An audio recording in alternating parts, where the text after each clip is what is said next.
Hello guys, welcome back. How are we all doing today? We're on an exciting new series prospect today. We're starting the Let's Play Gunspy and All the Maps series idea that we had the other day. And today we're going to be playing Harvest. It's a post-commentary, mind you. This is... Actually, I was streaming this a week ago or so, but I thought the actual map went quite well, so I figured I'd edit it into something a little bit more nourishing for the viewing experience.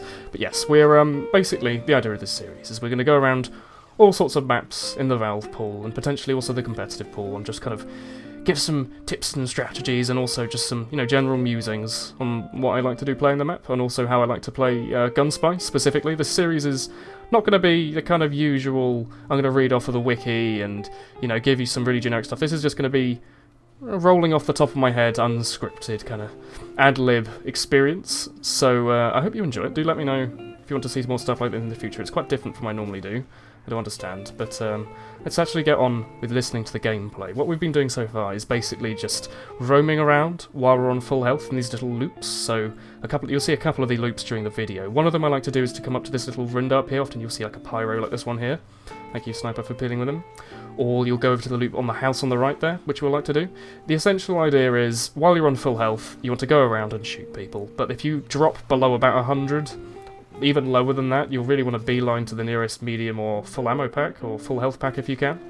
You really want to make sure that before you get into a big firefight though, that you do have your dead ringer charged, which you will see me doing at all times. If my dead ringer isn't fully charged, I kind of sit around for a little bit, take pot shots from a distance, see what I can do, and then eventually rush in. And another thing which will definitely come into play later, perhaps here. There you go. An example I want to show here is how headshotting people on these ramps is very difficult. So it's a lot easier, actually, just to hit consecutive body shots. I'd really recommend practicing it. This map is wonderful for practicing Gunspy, by the way. There's lots of these, you see there, flat grounds there, as we get destroyed by a sniper. And the flat ground's amazing for just practicing your little lead aim shots. Usually, I did say it a couple of years ago in an old video, but I'm going to go back on it. There's not really multiple types of aim, with like this leading and this strafing, and just don't worry about any of that. But what should matter is that you're looking at them and then you're clicking. A really, really important thing to keep in your mind is keeping your chill. So you'll see with this scout here, or as this soldier comes up here, we kind of don't really lose it. We run out of ammo, but we just kind of go in for the shot. It doesn't really matter. Here we thought we saw an invisible spot, we didn't really. Well, the scout starts to chase us, what do? We stand back and take the shot. Our team does lose, however, that happens. You can do your best to make up for it, come out here, take a new route. You've seen every single mid so far. I've been kind of slightly altering my rollout a little bit, just in case people are paying attention. Because sometimes people, if you take the same route every time, people will recognise it. But here we're coming up to a nice little window route. We found a little pyro friend. Don't quite catch up for him for the stab, but we make up for it in our own little way.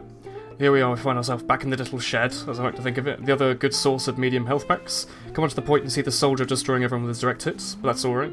2 body shots and a headshot deals with him. Going around the flank to help our team cap again. Some other things, you'll see me going around DMing randomly, but you'll also see me doing stuff like trying to help my team. So this NG, he's being a bit of a nuisance with his minis there. So we do shoot him and pop around just to take care of it. Do keep in mind, 3 shots with any revolver, unless they've changed it, does get rid of a mini at any range, as does, just sapping it, obviously.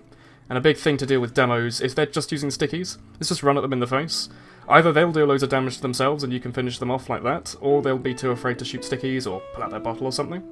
Here we see the NG's at 53 health, so we can go in. And this is what I like to call a situation of you can't lose it. So the NG there was below 2 butter knife stabs, and he couldn't do random crits with his gunslinger. So I knew, I was well aware, it was very easy to get 2 swings on him.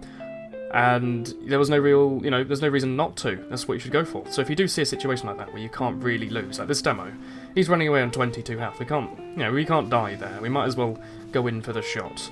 That pyro was a bit of a free pick as well, but you really not really see me going out of my way for frags. I just kind of see what comes up to me. Look, this sniper, I'm missing it, and what do? I stand still for a second, and, line up the shot and shoot him properly. This soldier, I'm missing my shots. I don't really mind. My teammate goes in and helps. A sniper does get his revenge, unfortunately. Random crits, they're not really something you can prepare for. They do just kind of happen. Well, a little bit ahead's quite interesting. You see here, medic doesn't really look at us.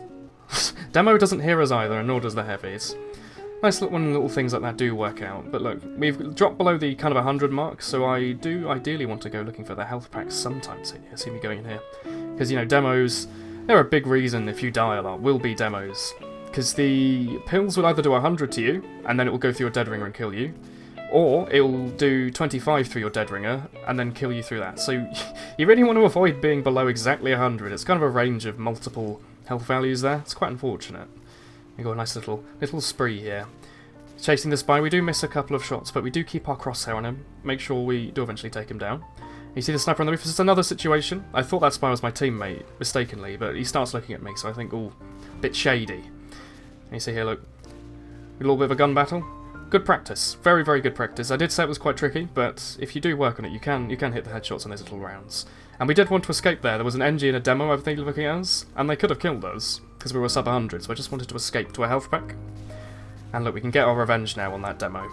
Again, missing a few, but it doesn't really matter if you miss as long as you get the kill eventually.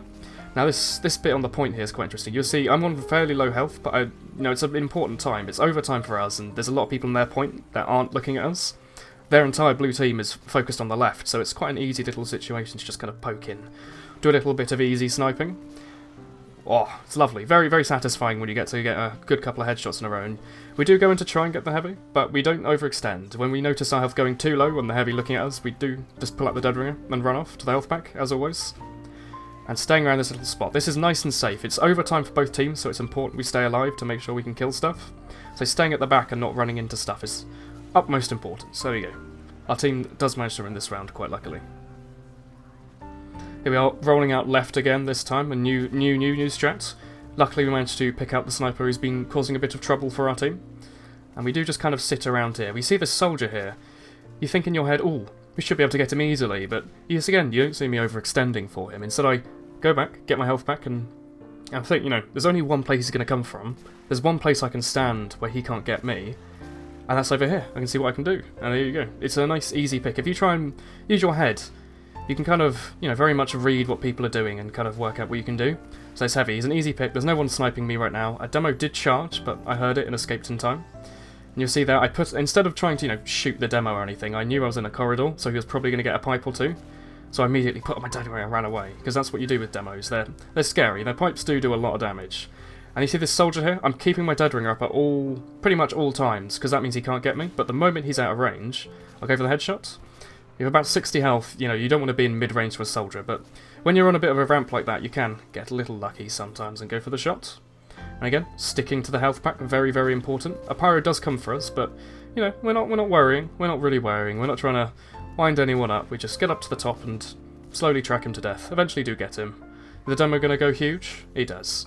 That's alright. We do escape back into the health pack. Not the best decloak there, I do have to admit, but we do get away with our life until a crit gets us. Again, crits do happen. You know what else happens? It's pyros that spawn camp. What do? You go to the other door. You shoot them in the face. Very, very easy way to deal with a very annoying problem. The demo runs for the health pack. Again, easy way to deal with a problem. He's hiding in a corner. He's probably not going to be dodging much. 2 swipes and a poke, by the way. That's one of my favourite strategies to getting rid of people in close range. If they're not, if they're not really dodging and they're moving around you, that 40 damage from a butter knife is really easy to do. And, it's not the worst idea. Especially with snipers. A problem I used to have with Razorback snipers was missing the second body shot on them after getting the headshot. Easy way to deal with that is to butter knife the sniper and then go for the headshot. And, people don't tend to turn around if they take like 40 damage. They'll turn around if they take 102 though. And see, we were actually sniping a pyro in the window there, and thanks to our weird little holy crosshair, we could see him by jumping. And I only knew it was a pyro based on the fact he had 175 health. It could have been a demo. I don't think so, just based off of the way his model was showing, but situations like that, even if you can't see the guy, you can try and get the headshot, just based off of if you see the health value or not. You can get a little lucky. Here we go. What are we going to do now? Want to run back to the point. There's a vaccinator medic. He's a huge counter to Gunspy. There's vaccinator medics in there. Little bullet resistance. You do like 11 damage on headshot with it. It's very aggravating, but it makes it really satisfying when you eventually kill them.